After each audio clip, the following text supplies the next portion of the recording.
45 news కి స్వాగతం. రాష్ట్ర ప్రభుత్వం విద్యా వ్యవస్థలో తీసుకొచ్చిన నూతన విద్యా విధానంలో భాగంగా స్కూల్లో విలీనం కార్యక్రమాన్ని పునఃసమీక్షించుకోవాలని ఆంధ్రప్రదేశ్ వ్యవసాయ కార్మిక సంఘ జిల్లా ఉపాధ్యక్షులు బడుగు వెంకటేశ్వర్లు ప్రభుత్వానికి విజ్ఞప్తి చేశారు.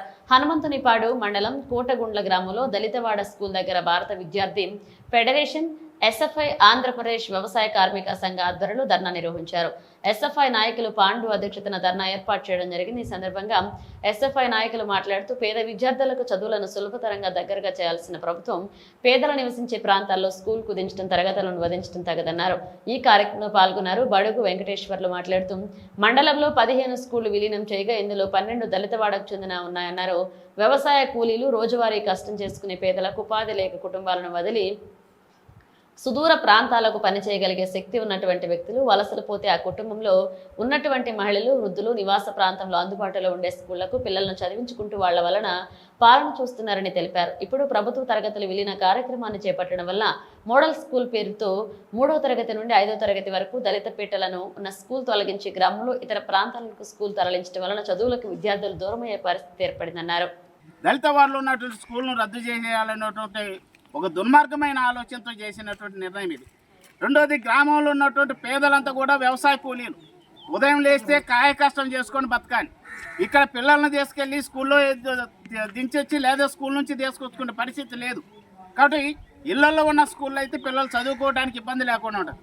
వలస పనిచేసే వాళ్ళంతా వలసపోతున్నారు.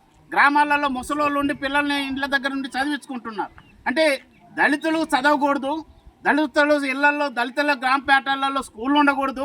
రాబోయే కాలంలో దళిత పిల్లలను విద్యకు దూరం చేయడం కోసం చేసినటువంటి ఒక దుర్మార్గమైనటువంటి చర్య ఇది. దీన్ని మేము తీవ్రంగా ఖండిస్తున్నాం. ప్రభుత్వం వెంటనే స్పందించి దళితపేటలో ఉన్నటువంటి స్కూళ్ళకు రక్షణ కల్పించి దళితపేటలో ఉన్న స్కూళ్ళను దళితపేటలోనే కొనసాగించాలని చెప్పేసి మేము డిమాండ్ చేస్తున్నాం. ఇక రెండో విషయం, దాదాపు 2 కిలోమీటర్ల దూరం ఉంటుంది ఒక్కొక్క స్కూల్ నుంచి. విలీనం చేసినటువంటి ప్లేస్ దాదాపు 2-3 వాగులు దాటిపోవాల్సి వస్తుంది.